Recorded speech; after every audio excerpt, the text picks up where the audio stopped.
Eu vou orar, tá bom? Orar pelos pais também, que a gente possa crescer em graça, sabedoria, conhecimento cada vez mais do Senhor, nessa tarefa tão importante que temos, né? Então eu vou orar e a gente começa, tá bom? Senhor Deus, queremos agradecer por esse dia, agradecer porque o Senhor tem cuidado das nossas vidas, o Senhor nos permite o uso da tecnologia para podermos aprender mais da Tua palavra também, ó Pai. Queremos agradecer em especial pelo Dia dos Pais, que a gente possa, como pais, como os pais aqui representados, aqueles ainda que serão, que o Senhor permita, ó Deus, a gente crescer na graça, no conhecimento do Senhor, a fim de educar nossos filhos da maneira que te agrade, ó Deus. É isso que oramos, em nome de Jesus. Amém. Pessoal, alguma dúvida, questões que ficaram pendentes, alguma coisa que ficou sem resolver das semanas passadas? Ou podemos seguir aqui, hein?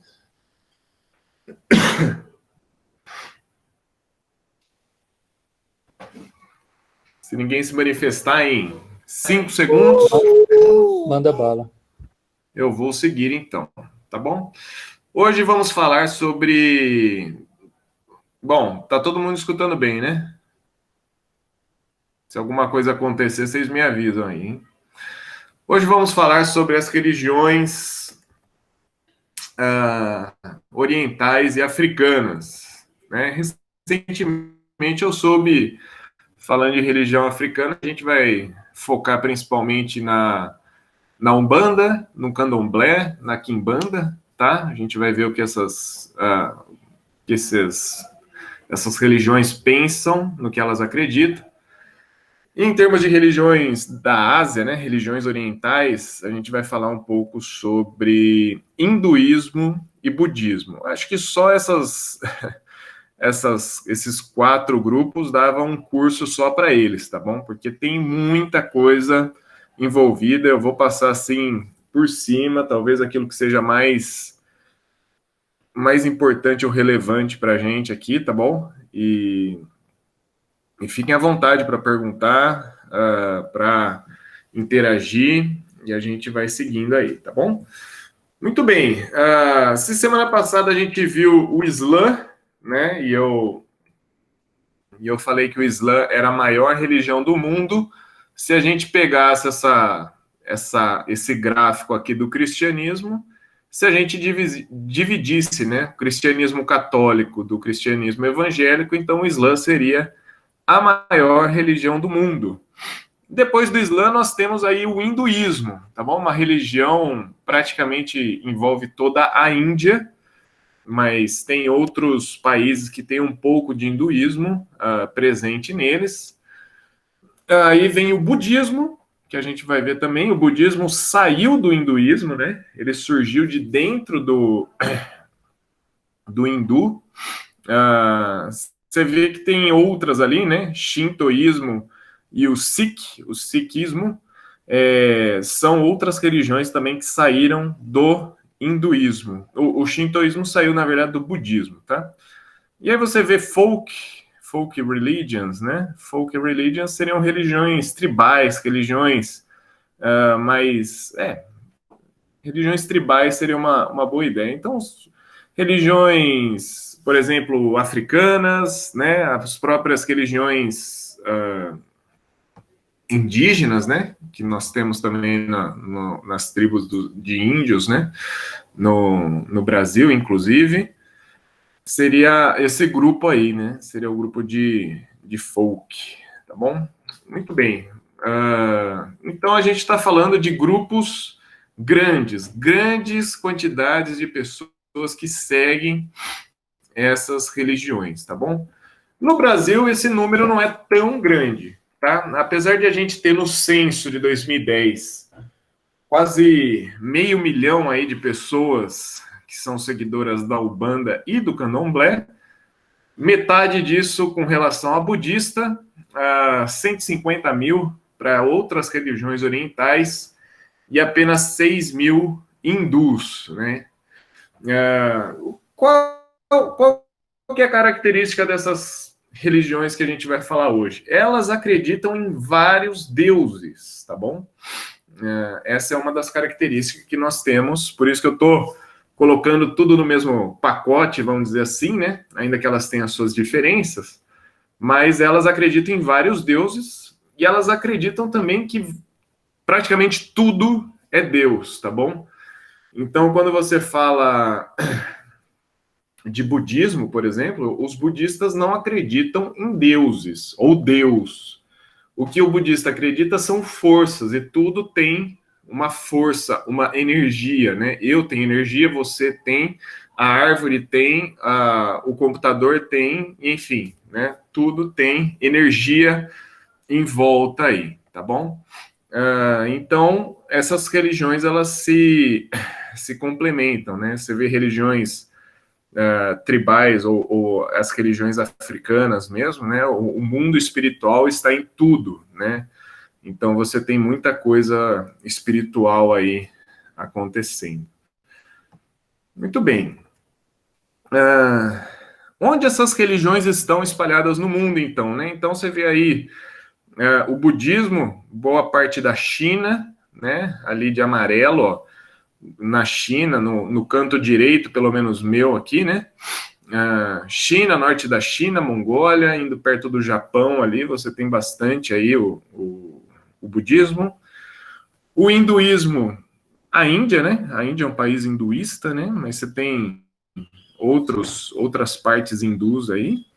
E essas religiões africanas mais folclóricas, assim, né? Você tem bastante nessa parte central aí da África, né?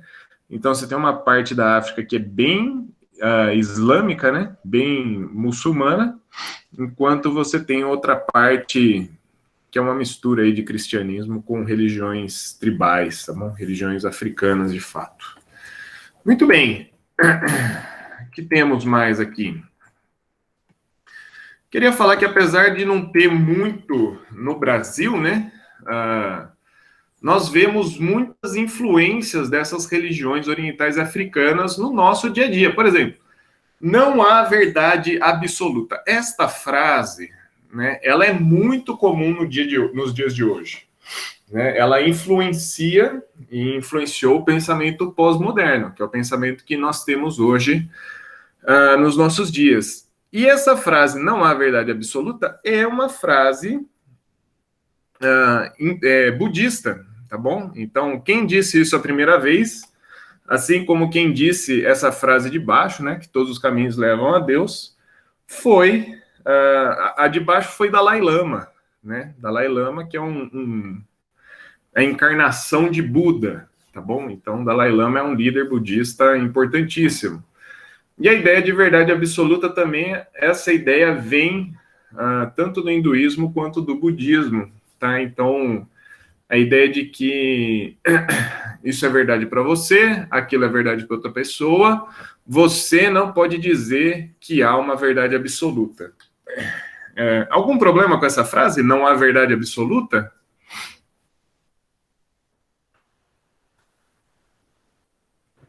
Sim. Eu também tenho grandes problemas com essa frase, tá bom? Mais alguém queria dar o seu comentário sobre essa frase? Não há verdade absoluta?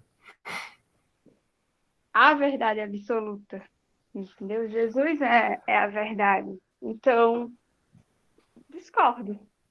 Eu também discordo. É isso mesmo. Jesus falou, né? Eu sou o caminho, a verdade e a vida, né? Jesus não falou eu sou um caminho, né? Ele falou eu sou o caminho, a verdade, né? Não uma verdade. E é interessante perceber também que essa própria frase, não há verdade absoluta, ela é absoluta, né? Então, é um pouco filosófico isso que eu estou fazendo agora, mas tem um livro muito interessante chamado não tenho fé suficiente para ser o ateu, e o autor, ele fala da tática do Papaléguas, né? Quem assistiu Papaléguas, né, um desenho que os mais velhos assistiram, eu inclusive também, o Papaléguas sempre tentava pegar, o coiote sempre tentava pegar o Papaléguas, só que o coiote caía na armadilha que ele mesmo colocava, né? Então, quando você fala não há verdade absoluta, daí você pode falar assim, isso que você está falando é uma verdade ou não? Não, é uma verdade, ela é uma verdade absoluta, né? Você tem que aceitar ela. Opa, então peraí, então há uma verdade absoluta, nem que seja essa frase, né? Então as coisas se contradizem aí, né? Mas enfim, isso aqui a gente escuta muito, né? Isso é verdade para você, não é para mim, isso daí, essa ideia assim de todos os caminhos levam a Deus, verdade absoluta, elas vieram de religiões orientais. O que mais que a gente tem de influências desses dois grupos aí, né? Famosa figa, né? Para afastar maus olhados, para dar sorte, é algo que a gente vê em muitas casas, né? Muitas casas brasileiras nós vemos isso. Jogar os búzios para saber o futuro, para saber o que vai acontecer com a nossa vida, né? Aqui, Quem nunca viu? Oi? Aqui a gente vê muito nas casas a carranca, né? Que é a carranca, é verdade. Para espantar, né, os espíritos ruins, alguma coisa assim, não é? Também não pode faltar o sal grosso e o dente de alho, viu? Sal grosso, dente de alho, o pé de pimenta também, né? Tem gente que tem pé de pimenta na frente da casa para espantar espírito ruim. Enfim, aí vai as mais diversas variações, né? As esquinas, a gente vê muito nas esquinas aí, né? Um trabalho, uma macumba, alguma coisa assim.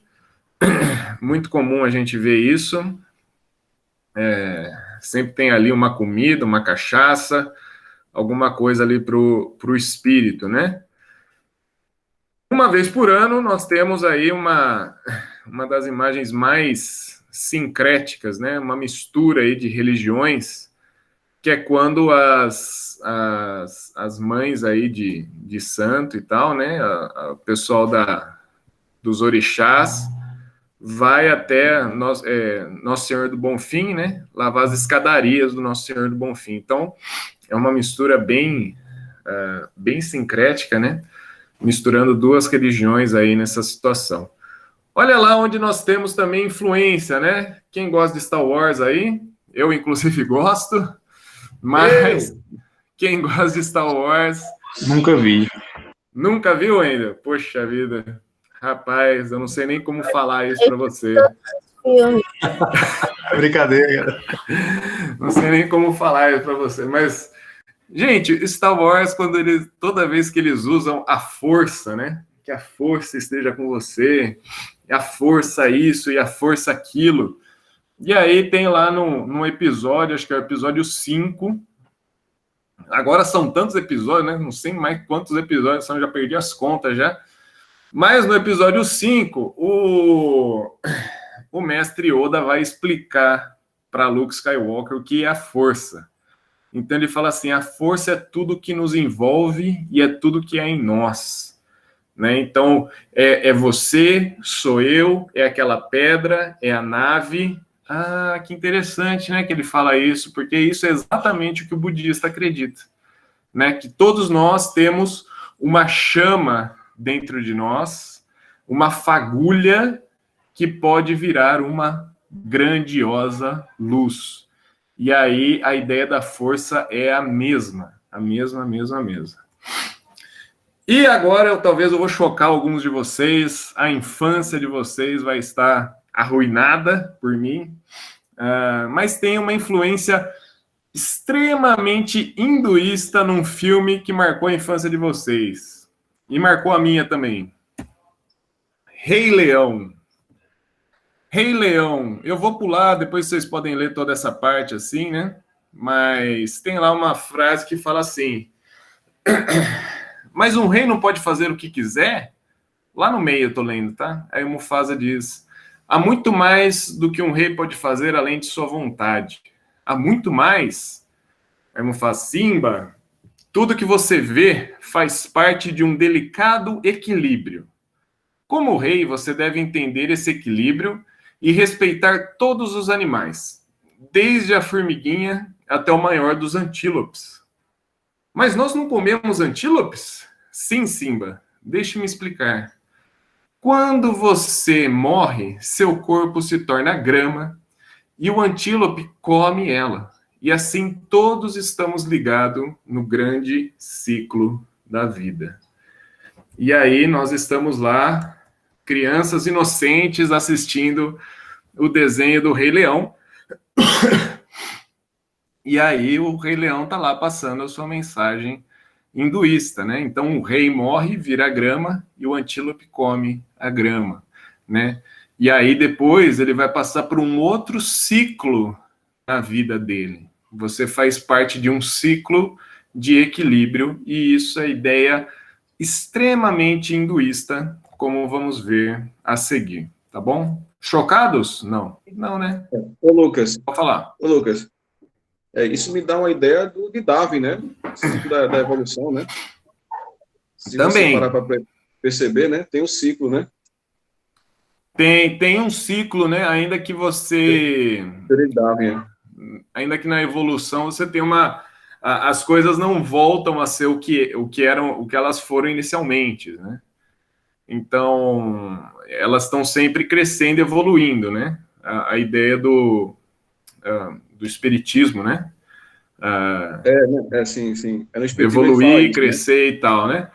Enquanto já no hinduísmo você pode ter sido alguém importante, mas se você não respeitou esse equilíbrio, você pode voltar etapas, né? Então é um ciclo mesmo, de fato. Ah, tá. Eu não entendi dessa forma, eu entendi em relação ao ciclo de Darwin mesmo, a questão do predador, né, e tal, e você tem que voltar, né, aí realmente a decomposição, aí cria a grama, e a grama, o antílope vai lá e come de volta, então é um ciclo, né, eu entendi dessa forma. Entendi.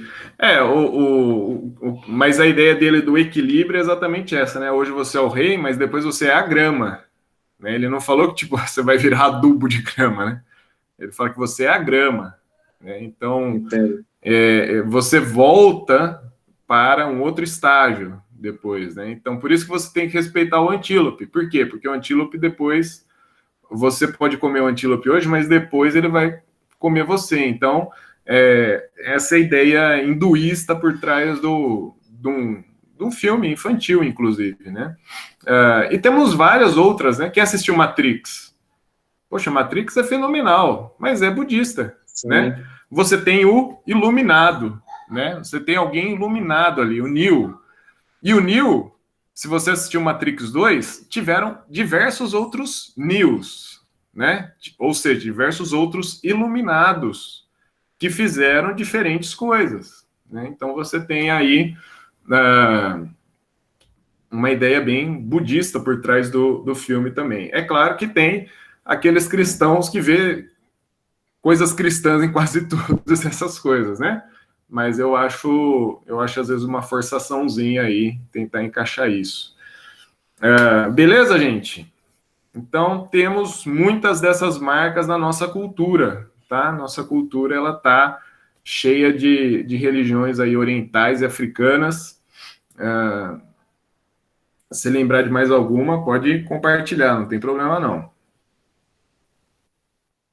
Senão, eu vou seguir aqui. Viu, Lucas, eu lembrei agora de uma coisa. É incrível como teve uma fase aí de uma valorização das religiões orientais. E isso começou com os Beatles. Uhum. O John Lennon, até influenciado pela esposa, a Yoko Ono, falava muito de religiões orientais, e muitos filmes valorizaram bastante essa questão, e que mostrando muita gente aí querendo entender como fosse uma coisa, uma evolução, né? Entender as religiões orientais. Você se lembra de outros exemplos disso, mas teve uma fase boa aí da mídia exaltar as religiões orientais. Uhum. Exatamente, teve mesmo, né? Teve mesmo, foi... Ainda hoje, né, aparece bastante, então não são poucos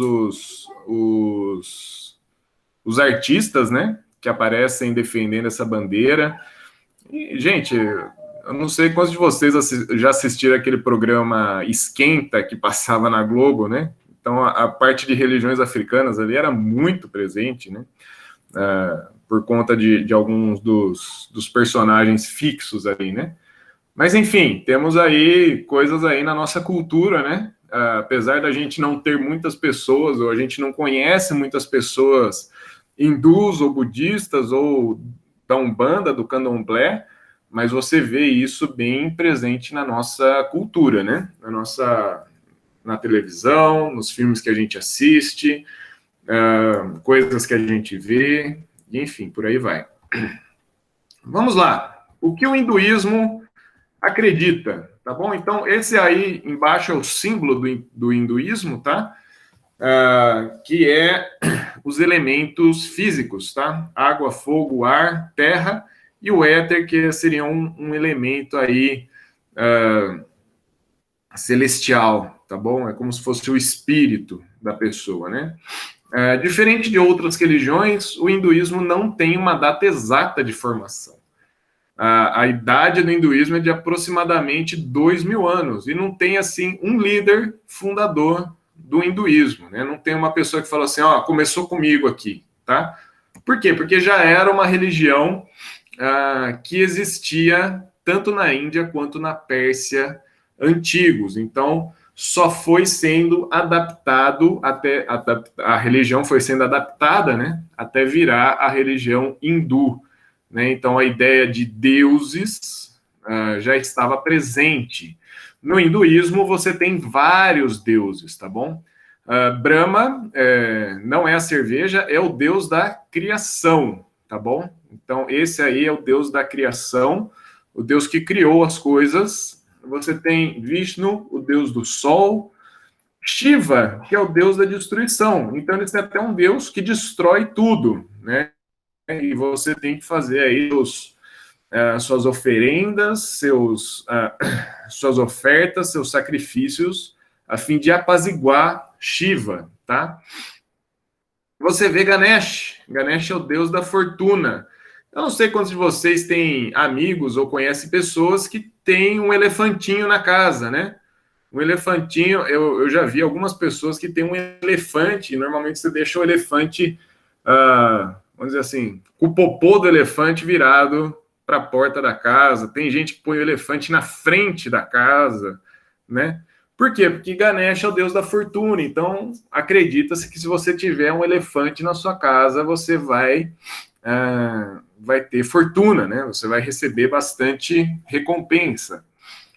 Krishna é o deus do amor. Olha que interessante, a vaquinha aparecendo aqui, né? Então, na Índia, você não pode pedir um hambúrguer, tá bom? Nem um hambúrguer, não pode fazer churrasco na Índia, porque lá o boi e a vaca são sagrados. Existe um sistema de castas, e a vaca e o boi, eles estão acima do ser humano, então eles são praticamente uma casta superior aos seres humanos. E aí você vê o próprio boi interagindo com o deus Krishna. E eles têm mais de 330 mil divindades, tá?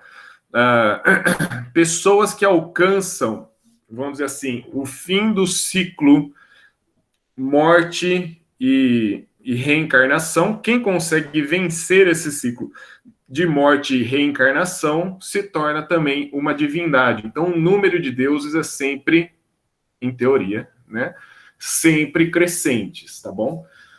Algumas coisas da cultura hinduísta. O yoga, né? O yoga, aqueles exercícios, são parte da cultura hinduísta. Yoga significa práticas. Então, são práticas de respiração, de meditação, coisas presentes aí da cultura hinduísta. o budismo surgiu do hinduísmo. A gente vai ver que eles têm muitas semelhanças. Não sei quantos de vocês já viram, não sei se em Paulo Afonso já teve um grupo desse, um grupo chamado Hare Krishna. Alguém já viu em Paulo Afonso um grupo assim?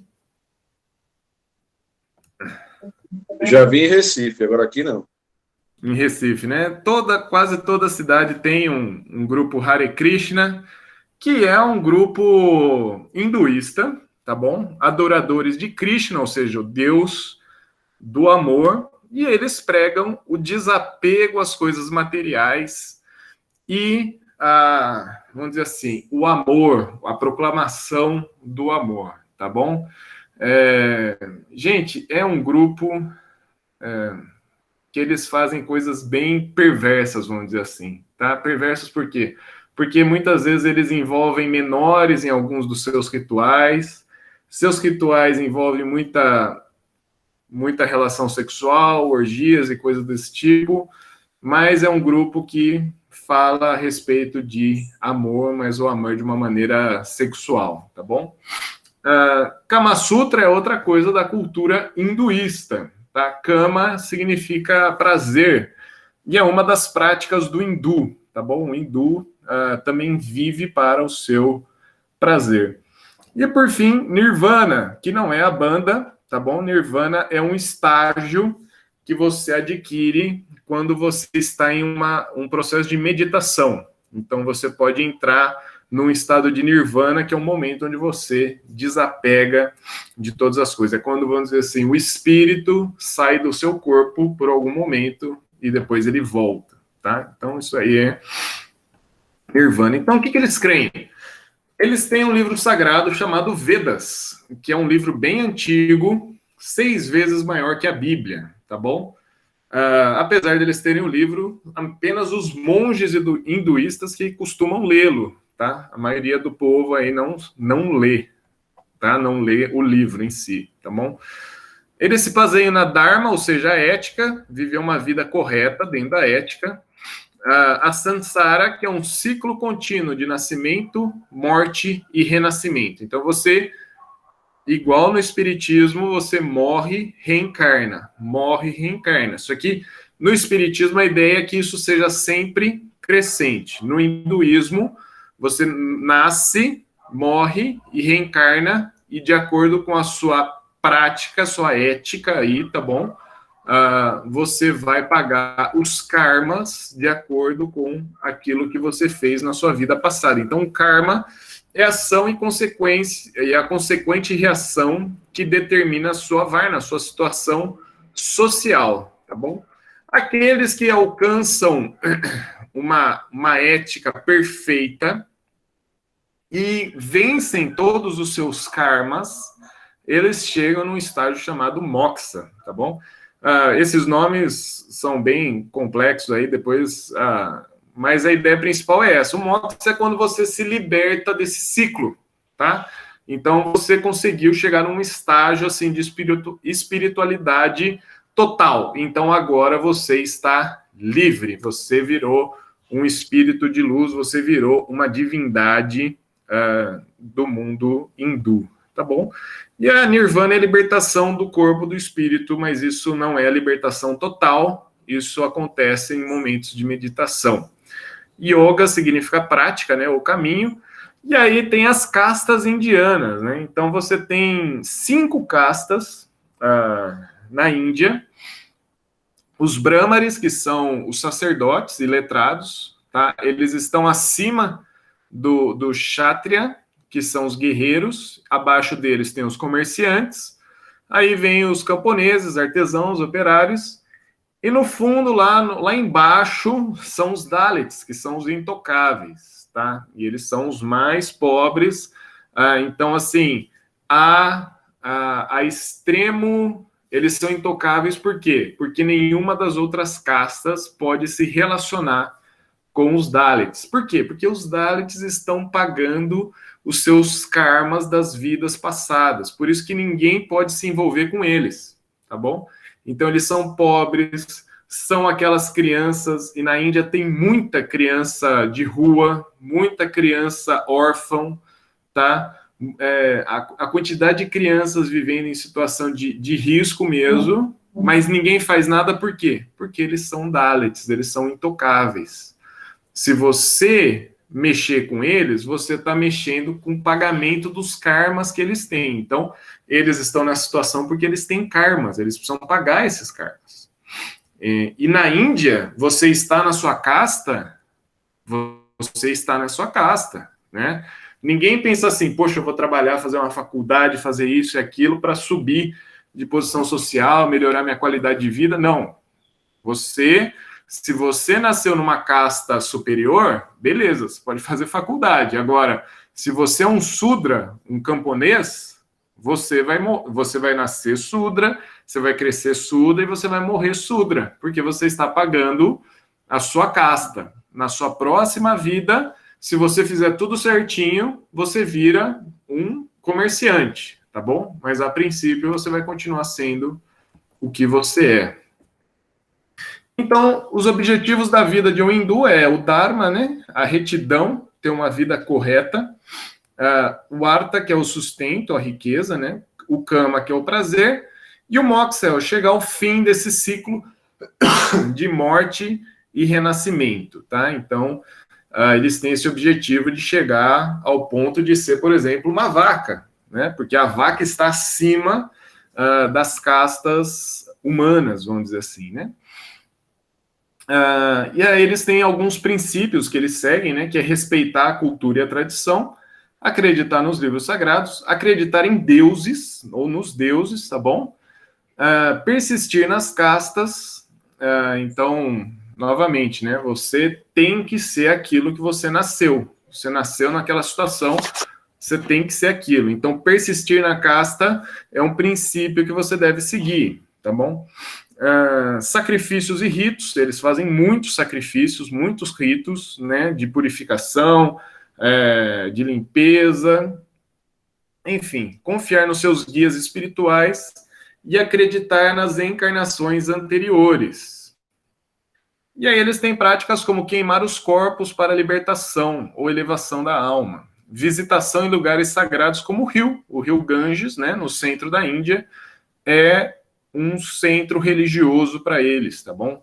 Meditar, cantar mantras, né? O casamento deles é decidido pelos pais e pelas castas, né? Você não vai colocar um Brahmari, que é um mais alto, com um Dalit, que é o mais baixo. Isso não acontece, tá bom? Isso só acontece em filmes e contos de fadas, né? Mas, assim, na Índia isso não vai acontecer. Educação formal é só para as castas mais elevadas e as castas mais baixas são humilhadas de todas as formas possíveis porque eles estão ali para pagar pelos seus karmas, tá?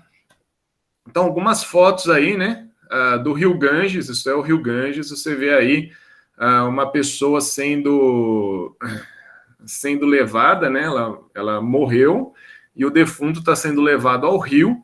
Você vê ali uma vaca, um cabritinho ali também, né?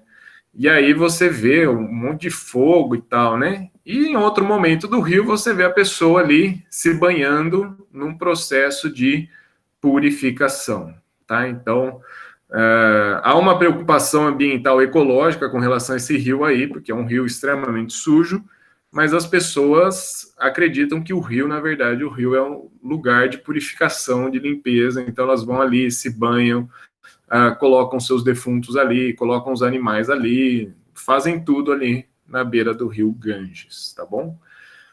O que a Bíblia fala sobre isso? A Bíblia fala que só há um Deus, né? Não há deuses, né? Em geral, gente, a ideia de deuses sempre é a ideia de idolatria e a ideia de preencher aquilo que você deseja que seu Deus ou que você queira que seu Deus seja, né? Poxa, os hindus têm um Deus da fortuna. Pô, vamos adorar esse Deus. Quem não quer ficar rico, né? Quem não quer ficar milionário? Quero adorar, então, um Deus que eu criei, que eu inventei, e esse Deus vai me dar fortuna. Então, eu adoro o Deus da fortuna. Agora, por que eu vou adorar o único e verdadeiro Deus que fala para mim, não, talvez você não vá ser rico, né? Talvez você vá passar dificuldades financeiras. o seu dinheiro não é para você fazer o que você quiser. É para me honrar, para me glorificar. E aí? Ah, não, prefiro adorar o Deus que o ser humano criou, o ser humano inventou. Então, quando Deus fala sobre outros deuses, esses deuses normalmente são reflexo daquilo que o homem tem no seu coração e que, na verdade, no fundo, é uma adoração a ele mesmo, tá? Então, esses deuses não são deuses verdadeiros, não são deuses reais, eles são deuses criados, são deuses inventados. Esse texto de Isaías, se não me engano, é o profeta falando da criação de um Deus falso, tá? Um homem vai na floresta, corta um pedaço de madeira, metade da árvore, ele coloca no forno para esquentar a comida. E com a outra metade ele faz um Deus onde ele adora. Quer dizer, o mesmo Deus que serve para esquentar a comida foi o Deus que ele criou para satisfazer as suas vontades e não satisfazer a vontade do Deus Criador, né? A Bíblia também fala que o pecado é um problema do ser humano, né? E esse pecado tem solução. A solução é Jesus Cristo. Não é negação de pecado. Não é negação ou jogar para uma outra vida. A solução está em Jesus Cristo, né? Então, existe um problema real, existe uma solução real para o problema humano. O texto da reencarnação aí de Hebreus, né? Há uma vida só, né? E depois disso vem o juízo. Então, não há esse ciclo, nasce, morre, renasce, vai e vamos ver o que vai dar. Não. Hebreus é muito claro e fala que nós temos esta vida e após isso vem o juízo. Tiago vai falar sobre o desprezo aos mais pobres. E a Bíblia fala sobre meditação, mas meditação na Bíblia não é o famoso Aum que os hindus fazem, né? O Aum trazendo para si algum tipo de limpeza de mente. Não, meditação na Bíblia é você encher a sua mente, mas encher a sua mente com as coisas do Senhor. Então, meditação não é esvaziar a mente. Meditação na Bíblia é encher com as coisas de Deus, tá bom? Gente, perguntas, dúvidas com relação ao budismo? Desculpa, com relação ao hinduísmo? Não. Como cristão, a gente pode fazer yoga? A yoga que a gente vê hoje, que é muito popular aqui, né? Então, como ficaria isso? Eu joguei essa pergunta lá pro final, viu, Robinson? Desculpa. Eu vou deixar lá pro final, pode ser? Pode ser. Porque tem outra pergunta que eu quero fazer para vocês ainda. Mas deixa essa aí no ar, do yoga. Um comentário. Eu tive como se fala, um roommate, né? Eu dividi apartamento com um indiano. Hindu, muitos anos atrás. Um dia ele saiu do quarto dele me dizendo que os pais tinham achado uma esposa para ele. Ele ia para a Índia para casar.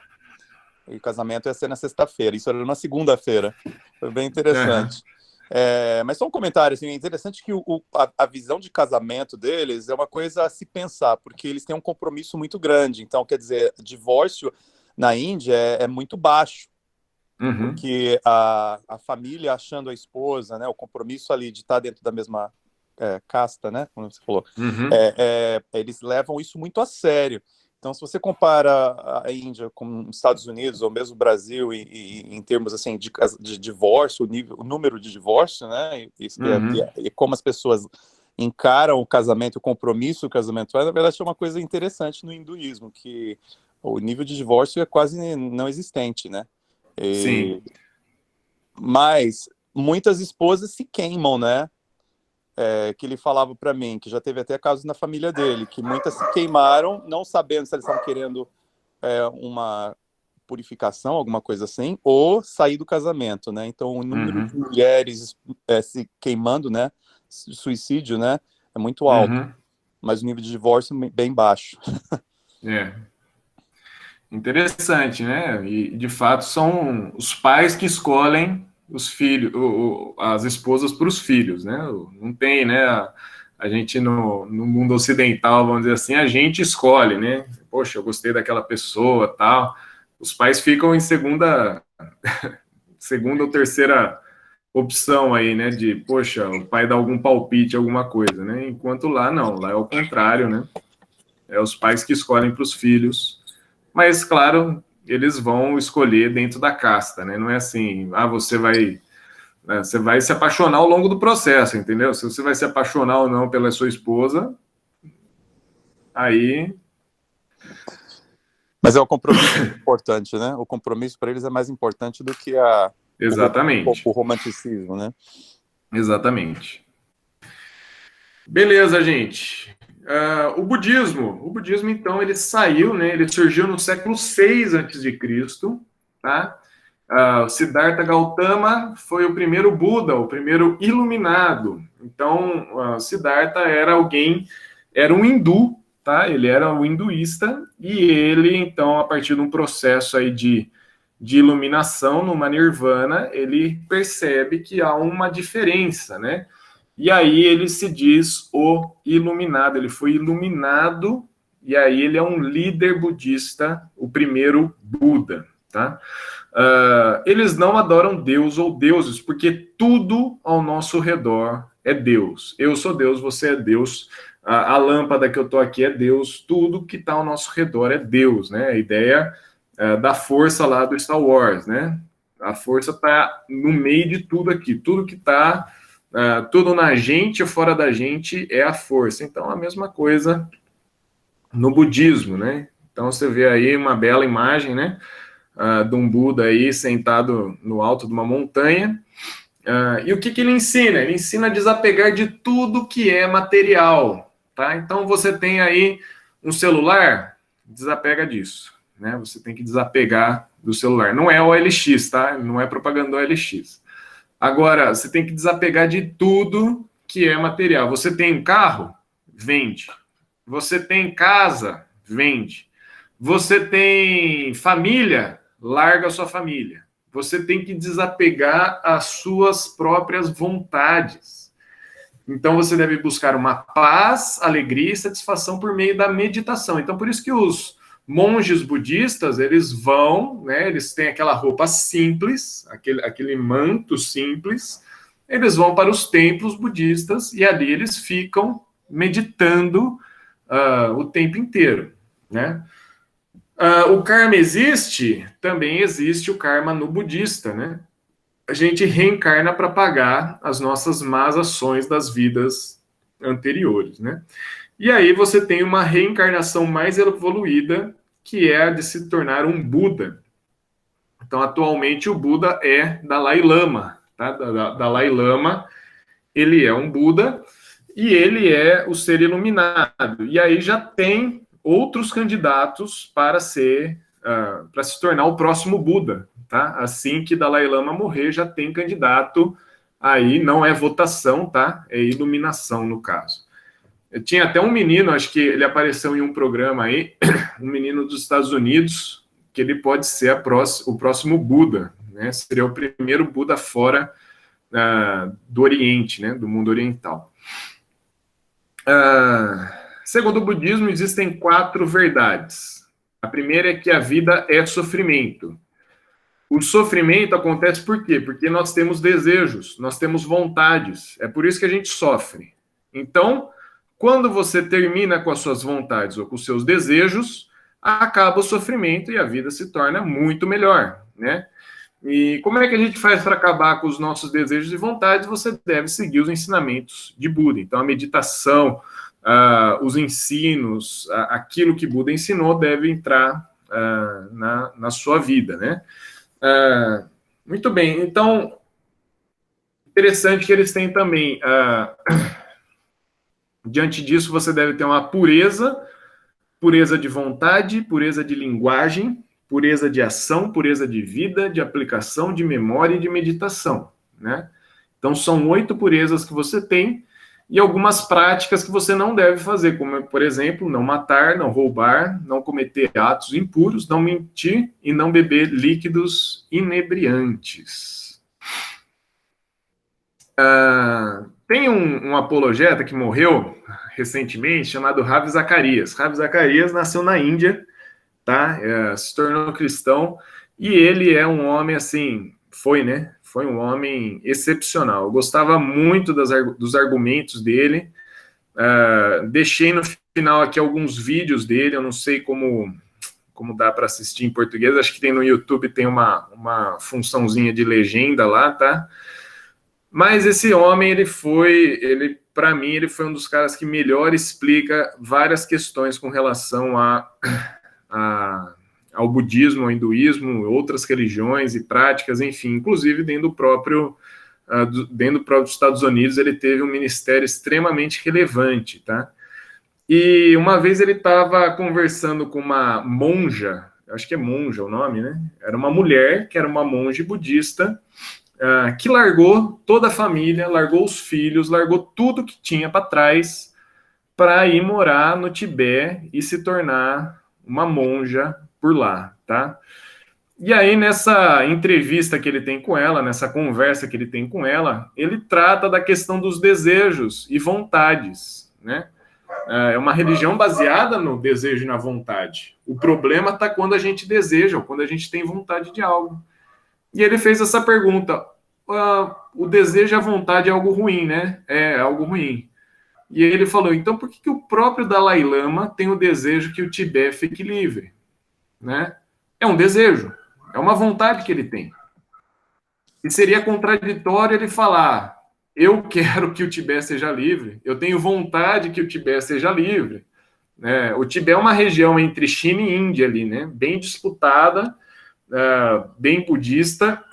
Dalai Lama mora lá, e ele tem o desejo que aquele território seja um território livre. Poxa, mas vai totalmente contrário aos ensinos budistas, que a vontade gera sofrimento, né? Então, e ela falou: não posso responder isso. Ah, tá bom. Então me responde uma coisa. Você acredita que cada vida está pagando o karma da vida anterior? Ela falou: acredito. Né? Você acredita que teve uma primeira encarnação, uma vida inicial? Ela falou: acredito. E aí ele perguntou: qual foi o karma que essa primeira vida teve que pagar? Porque se cada vida está pagando o karma da vida anterior, a primeira vida está pagando o quê? Né? E ela falou: eu não posso fazer perguntas assim para mim mesmo. Então, são problemas importantes, mas que, de fato, quando você vê, eles não têm sustentação, né? Eles não conseguem responder às questões importantes que eles mesmos tentam levantar. Então, novamente, né? Criação, ela é de Deus. Não é tudo é Deus? Não. Tudo é criação de Deus. Existe um problema no mundo que é chamado pecado, existe uma solução que é Jesus Cristo. E, novamente, né, não há reencarnação, né, não há esse negócio de vamos viver cada vez mais para pagar os karmas anteriores. Né? Então, e é interessante o que o Rav Zacarias fala em um dos seus vídeos, é que o cristianismo é a única religião que a solução que apresenta um problema real, a solução real para o problema, e esse problema não depende do ser humano em si. Essa solução não depende do ser humano. Porque quem traz a solução do nosso problema é o próprio Senhor. Quando ele manda Jesus Cristo, que morre numa cruz, que perdoa os nossos pecados, e quando nós cremos nele, nós temos a vida eterna, a solução não veio de nós.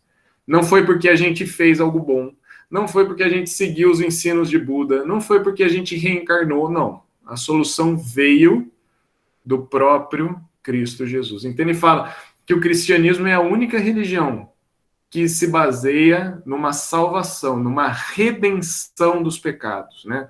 Nós temos um problema chamado pecado e eles são perdoados por causa de que Cristo fez. Essa solução não está em nós, mas está no que o Senhor fez por nós. Né? Vamos lá, considerações com relação ao budismo. Ô Lucas. Pode falar, Roberto. Eu gosto de falar, né, rapaz? É incrível. Eu gosto que você fale. Essa semana eu passei por uma situação bem, digamos, interessante e até série é mais engraçada. O médico que faz parte da minha equipe lá do PSF, né, que eu atendo, ele é cubano, né? Ele foi um daqueles cubanos que não voltou para Cuba, né, depois que o atual governo rompeu, né, com o programa e tal. Eles vão ficar, porque lá realmente ditadura, né? Quem fica não pode voltar por 10 anos para Cuba, é proibido de voltar. Enfim, mas do ponto de vista econômico foi muito bom para ele, mas não é esse o caso. E numa das voltas para a gente do carro, na saúde, que a gente estava vindo, né, conversando, aí a gente entrou na seara das religiões. E aí, assim, eu fiquei bem pasmo, até, poxa vida. Ele não se diz ateu, tá? Ele acredita que Cristo foi um grande líder, e ele acredita nos OVNIs. Poxa vida. Inclusive falou lá daqueles monumentos em Machu Picchu, né, e tal, aquelas coisas, as pedras, os gravstones, né, tal. Aí, engraçado que falou essa questão da reencarnação. Inclusive, ele falou que acredita que, por acreditar nos OVNIs, né, que nós somos todos advindos de outros mundos, né, tinha muito OVNI vindo para cá. E aí o que deixou entender é que os OVNIs estavam nascendo nas pessoas, o que explicava a quantidade de habitantes aumentando. E aí, rapaz, uma coisa, eu não tive nem coragem de contra-argumentar, né? Porque com a fé que ele tinha nessa crença de que nós viemos dos OVNIs. Foi bem... E aí eu só fiquei ouvindo e não tive a oportunidade de falar nada, né? É uma linha do espiritismo também acredita muito nos OVNIs, porque senão a conta não fecha, né? Se você nasce, morre e renasce, essa conta não fecha. Como é que a gente tem 7 bilhões de habitantes hoje? A gente teria que ter a mesma quantidade que tinha, enfim, há milhares de anos atrás. Como é que a gente explica o aumento de população? Existem vida em outros lugares. Né? Não só em outros lugares, existem universos paralelos, existem um monte de coisa aí, né? Então... Eu procurei a oportunidade para tentar contra-argumentar do ponto de vista cristão, né, bíblico, né, mas aí eu fiquei buscando, até isso foi uma coisa que eu fiquei até, caramba, eu tenho que começar a ler mais para poder me fazer entender e buscar na palavra de Deus uma resposta para que aquela pessoa pelo menos se encontre, né? E aí teve um momento que eu pensei em falar, mas eu vi que talvez o meu conhecimento dele não fosse suficiente para fazer entender, aí eu parei. Pronto, isso já é um ponto que eu tenho que melhorar, e já sabe, em relação a essa conta que ele falou, a conta não fecha, tal, como é que pode? Mas, caramba, do ponto de vista bíblico, né, onde é que eu vejo, onde é que eu busco isso para poder mostrar a ele, né? Esse ponto que eu fiquei... Esse texto de Hebreus é um ótimo texto, né? Hebreus 9:27, que vai... É um dos textos aí que a gente pode decorar, inclusive ter na nossa mente, né? Porque se ele acredita num Deus, né? Pelo menos ele acredita em Jesus, que ele falou, né? Existe alguma coisa aí que Jesus está falando, de que há uma só vida, né? E após isso há um juízo. Então não tem várias vidas e encarnações e tal. E a Bíblia não apoia isso em nenhum momento, né? Mas essa é uma das questões, né? Acho que várias outras aí, elas entram. Depois dá uma olhada naquele PDF, acho que está lá no grupo, do Espiritismo, né? O Espiritismo talvez jogue um pouco de luz aí as respostas bíblicas que estão lá naquela aula que a gente teve. Beleza. Seguindo aqui, gente, vamos lá, momentos finais aqui para as religiões africanas agora, tá bom? Umbanda, Candomblé. Então, essas religiões, elas têm um misto aí de espiritismo, tá? Mediunismo, ou seja, você recebe uma entidade, um espírito, entra em você, no seu corpo. Budismo, porque eles também acreditam em reencarnações, eles acreditam que o mundo espiritual é tudo, tá? Tudo é mundo espiritual. E até um pouco do catolicismo, porque a gente vai ver que existem entidades da Umbanda e do Candomblé que eles falam, essa entidade que é igual a um santo que tem na Igreja Católica, o santo tal, tá bom?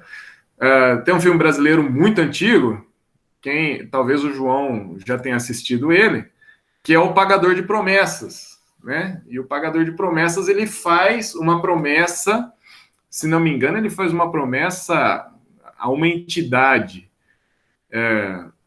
do candomblé, e ele tem que carregar uma cruz até Salvador. E quando ele chega em Salvador, o padre não quer receber aquela promessa, porque, aliás, apesar dele falar que tal entidade é igual ao tal santo, o padre não aceita aquilo, né? Então, a história se passa um pouco nisso aí. A gente já vai ver algumas questões nesse sentido aí. Peraí que eu perdi aqui. Beleza. Umbanda significa ao lado de Deus ou do bem, tá? Então, você adora e serve aos orixás, aos deuses. Então, orixá significa Deus, deuses, tá? E eles se incorporam nos médiuns evoluídos para fazer o bem. Então, na Umbanda não é magia negra, tá? É a magia que eles falam, a magia branca. É para fazer o bem e não o mal. Então, você não vai na Umbanda para querer que uma pessoa morra. Você vai lá para querer o amor, você vai lá para querer o bem, você vai lá para que as coisas aconteçam na sua vida.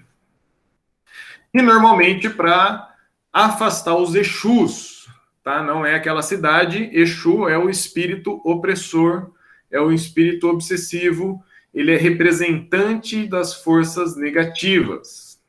Na Umbanda não há sacrifício de animais, mas a magia, a feitiçaria eles são politeístas, ou seja, eles acreditam em vários deuses, tá? Os deuses aqui você pode trocar por espíritos, tá? Eles acreditam em vários espíritos. É uma diferença entre a Umbanda e a Quimbanda. A Quimbanda é, na verdade, o lado negro aí, tá? O lado escuro, o lado negro da força, né? O lado da luz da força, enfim. Misturei tudo agora, né? Mas a Umbanda é a dedicação à prática do bem, enquanto a Quimbanda vai se dedicar a fazer o mal. Então, ele tenta desfazer os trabalhos da Quimbanda com flores, velas, perfumes, enfeites, e eles usam as cores, em geral, azul e branco, tá? Enquanto na Quimbanda, eles reforçam os trabalhos dos Exus. Ele utiliza sangue e sacrifício de animal, e as cores ali normalmente são o preto e o vermelho, tá? Então, um é torcedor do Grêmio e o outro é torcedor do Flamengo. Bom, brincadeiras à parte, vamos continuar aqui. O candomblé é um pouco diferente, mas ele tem mais semelhanças com a quimbanda, tá? Com mudança de nomes e rituais. Os orixás são, na verdade, o candomblé, ele é a mistura dos dois, da Umbanda com a Quimbanda, tá? Então, os babalorixás, os pais de santo, eles podem incorporar tanto, ou eles podem se comunicar tanto com os espíritos bons quanto os espíritos ruins, tá? Então, os orixás são os deuses bons para pedir favores. Eles fazem também, além de pedir favor aos deuses bons, eles fazem as oferendas aos Exus, aos deuses maus, para afastá-los ou para acalmá-los, tá? Eles fazem normalmente as práticas de fechar o corpo, a prática de sedução, contra mal olhado, pó do amor, inveja, macumba e por aí vai, tá? Então, essas práticas são práticas do candomblé. Eles não invocam as almas nem o preto velho, pois a veneração é aos orixás. Eles fazem sacrifício de animais para controlar os Exus, tá bom? E, inclusive, eles podem fazer sacrifícios de animais para destruir vidas.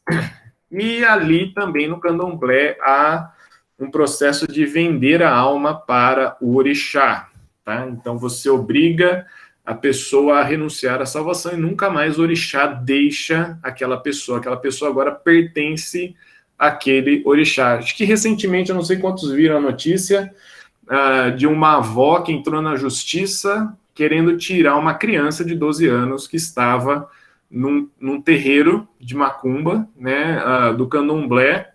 A mãe estava oferecendo a filha ali no terreiro, e nesse oferecimento, na verdade, não era matar a filha, mas a filha teve a cabeça toda raspada, filha de 12 anos, teve a cabeça toda raspada e estava ali sendo oferecida aos orixás. Então, os orixás estavam ali tomando conta da vida daquela criança. Então, a avó tomou a decisão de entrar na justiça, entrar no terreiro para retirar aquela criança daquela situação. E aí, enfim, né? Então, tem o lado de algumas entidades falando que aquilo é intolerância religiosa, tá? Tem outro lado que é o Estatuto da Criança e do Adolescente, né? Uma criança de 12 anos não deveria estar sendo submetida a essa situação, e por aí vai, né? Então, vender a alma é isso aí, você oferece a sua alma para o orixá, e aí ele vai tomando conta da sua vida e fazendo as coisas acontecerem. Esse cara aqui, ó, Fernando de Ogum, ele já foi um babalorixá, né, um pai de santo muito famoso, e ele se converteu. Então, essa questão de a pessoa nunca mais ser salva, isso não existe, tá, gente? Não há buraco tão fundo que o Senhor e a salvação de Cristo não pode retirar as pessoas. Ele dá um testemunho muito interessante, eu também deixei o link lá para, se você quiser assistir, tiver curiosidade. Ele conta muitas das práticas que ele fez, que ele foi se envolvendo com os orixás cada vez mais, e como o Senhor, né, transformou a vida desse homem, que ele, de fato, o Senhor tirou ele daquela situação, e ele fala que os orixás, os exus, eles são todos farinha do mesmo saco, vamos dizer assim, tá? Não é deuses diferentes, nada, são espíritos malignos, são espíritos do mal. Então, quando ele achava que ele estava fazendo algo do bem, ele percebia o quão mal aquilo era, tá? Continuando.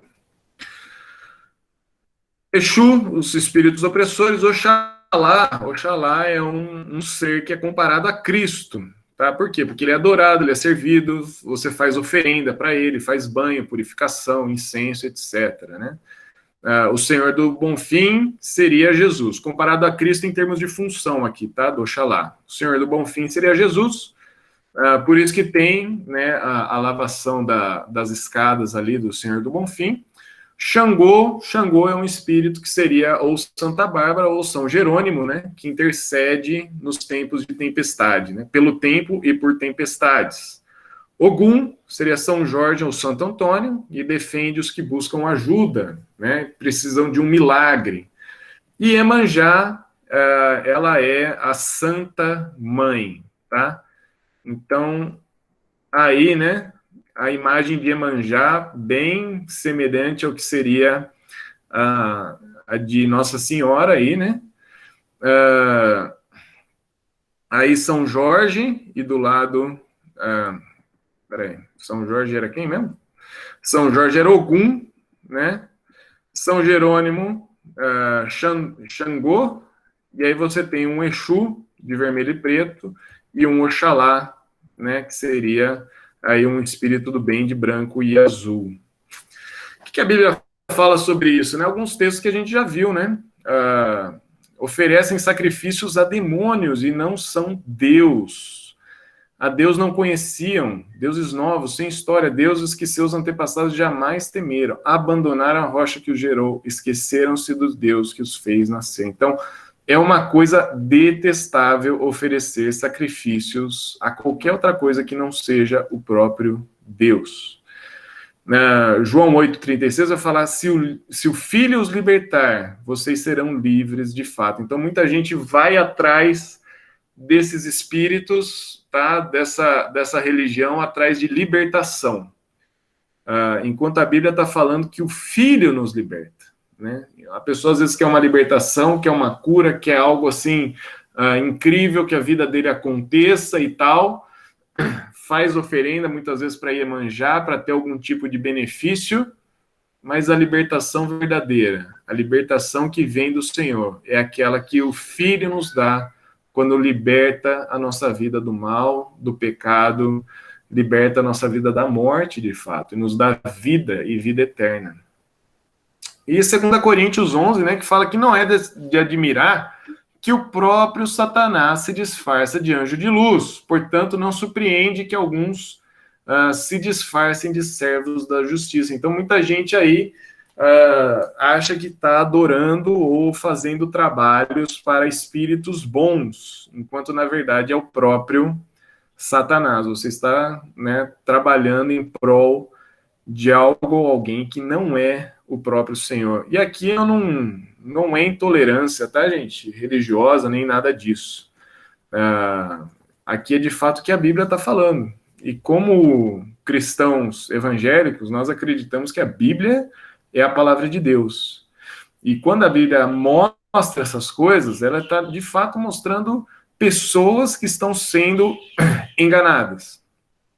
Pessoas que estão debaixo de opressão, né? E que, como o cristianismo ensina nós, essas pessoas são alvo da nossa oração, essas pessoas são alvo do nosso amor e da nossa pregação, inclusive, né? Então, não é intolerância a gente chegar em alguém que está indo em terreiro de macumba, que está fazendo sacrifícios, está querendo uma vida melhor e pregar a salvação que é em Cristo, que não há nada melhor do que isso. Eu não vou conseguir ter tempo de responder a pergunta do Robinson, viu? Sobre o yoga. Ó, já são 11h15, não estou fugindo da raia. Antes de fazer a pergunta aqui, alguma pergunta, dúvida com relação a essas religiões africanas, candomblé e umbanda? Algum comentário? Roberto? Brincadeira, Beto. Não, tranquilo. Alguém gostaria de comentar alguma coisa? Eu vou dar espaço para o pessoal perguntar, estou perguntando muito. Eu vou deixar essa pergunta para a gente tentar responder no começo da aula da semana que vem, pode ser? A pergunta aí, ó. É correto comer uma comida que já foi oferecida a um orixá? Né? Então, aqui em Campinas, por exemplo, né, eu imagino que talvez em Paulo Afonso também, a maioria das barraquinhas de acarajé são de baianas, a gente chama de baianas, mas são baianas, de fato, vieram da Bahia, mas são mulheres envolvidas com candomblé, né? E dizem que elas normalmente, antes de vender o acarajé, elas fazem uma oferenda daquele acarajé para os espíritos. Então, seria correto a gente comer esse acarajé que foi oferecido a um orixá, né, a um espírito aí? E a outra pergunta do Robinson, né? Deixar para a semana que vem também. Será que é correto a gente praticar yoga, já que é uma prática hinduísta, né? Então, será que essas... Eu acho que as duas perguntas estão bem relacionadas, tá? Eu vou deixar vocês pensarem para a semana que vem, pode ser? Pode ser. Então, aqui, depois eu vou jogar essa apresentação lá. Aqui tem alguns textos legais para ler, tá bom? E, novamente, né, nossa atitude com relação a essas pessoas, né? Respeito, né? Acima de tudo, eu vejo gente, principalmente com relação às religiões africanas, candomblé, umbanda, né? Fazendo uma extrema falta de respeito, né? Gente, novamente, a gente não está aqui para jogar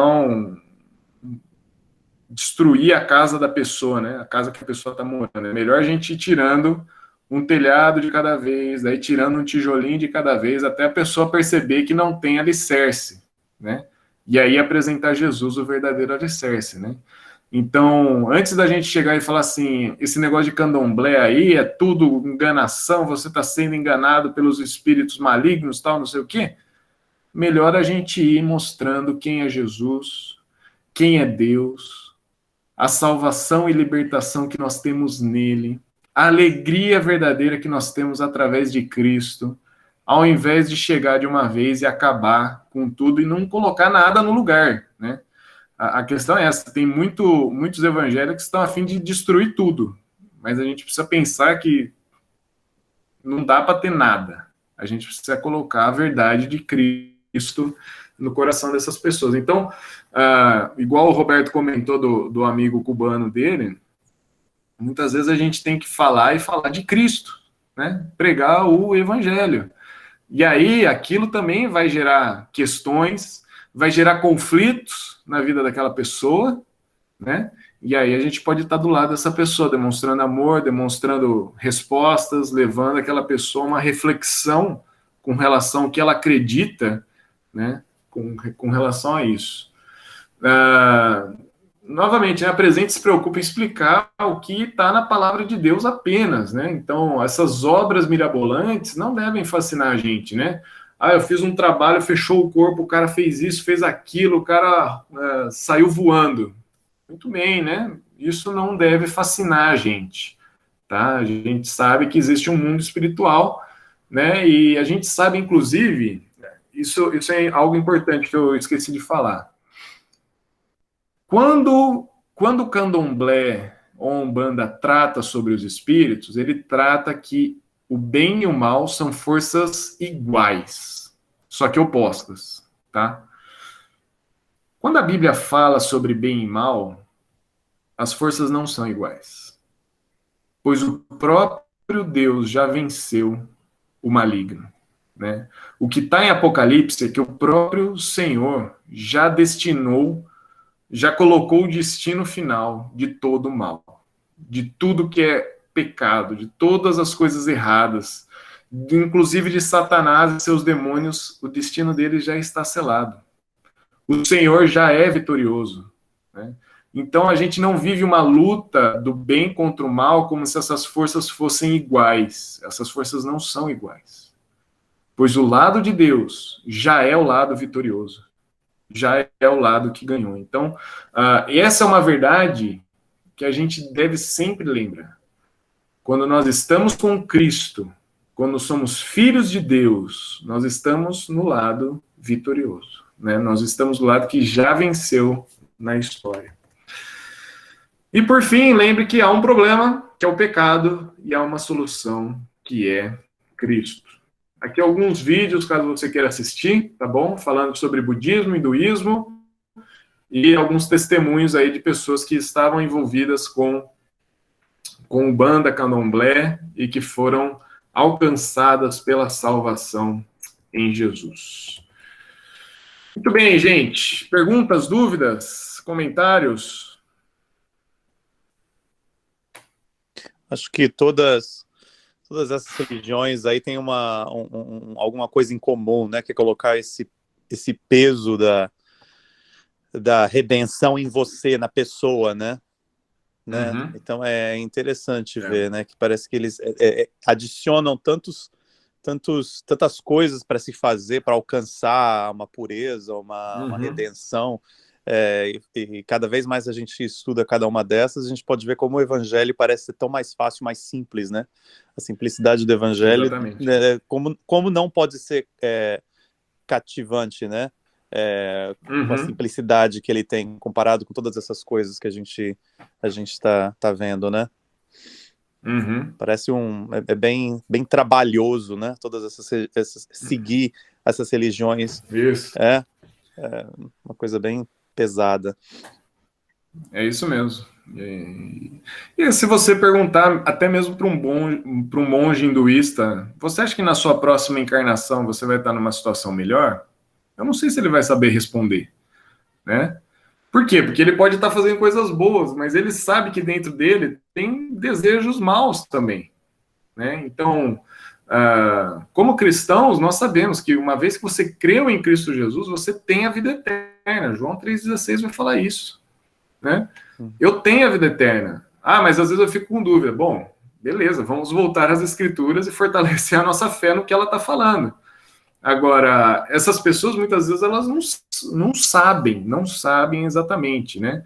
Próxima encarnação, você vai ser um Dalet ou você vai ser uma vaca? O cara não sabe, né? Ele não sabe exatamente o que ele vai ser na sua próxima encarnação, né? Então, a ideia da encarnação é vamos dizer assim, uma muleta, né? Poxa, eu não sei, então eu tenho uma segunda chance aí para frente, né? enquanto o cristianismo está apresentando, olha, você tem como saber, né?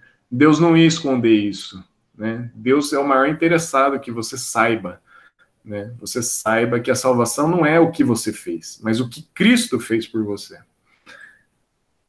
Muito bom. E você também, só uma coisa, Lucas, você também não tem nessas religiões, se eu consigo apresentar isso da maneira correta aqui, parece que a coisa atraente nelas é a possibilidade de voltar, de reencarnar e estar de novo aqui.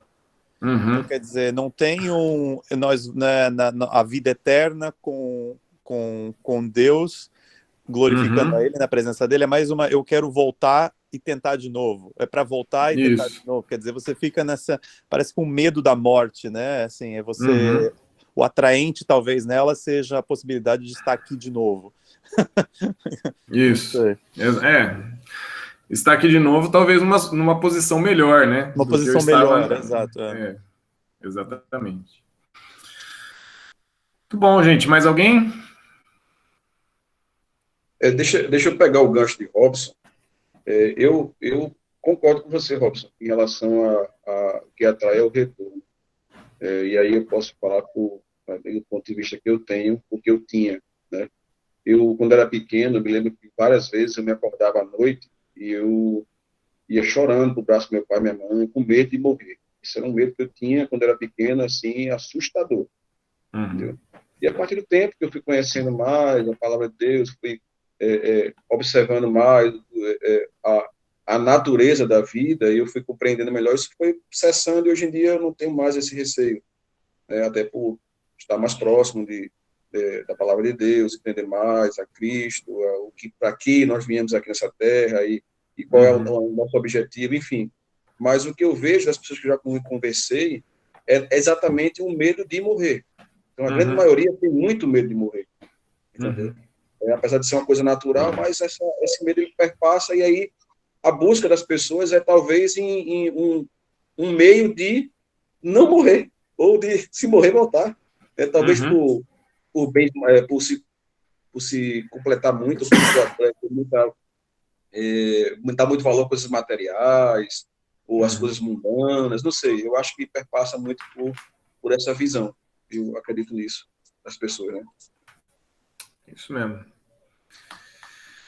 Muito bom. Gente, semana que vem vamos falar sobre heresias. Vai ser uma aula só de heresias, tá bom? Algumas heresias que têm surgido aí. Lembrando a perguntinha aí, eu vou ver o que vocês têm pensado sobre ela, tá bom? Do yoga e do acarajé, tá?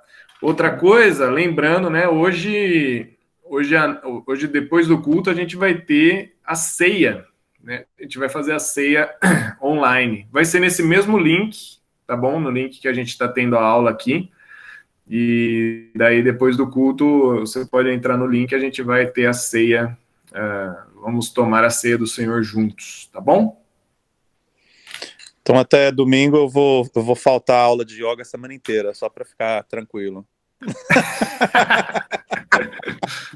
Olha, eu sinto muito, mas eu não vou deixar de comer acarajé não, porque eu gosto que só. Ótimo, isso aí. Então, de repente, no domingo que vem a gente discute isso, daí eu cancelo a academia do yoga. Eu vou fazer esforço para não comer acarajé.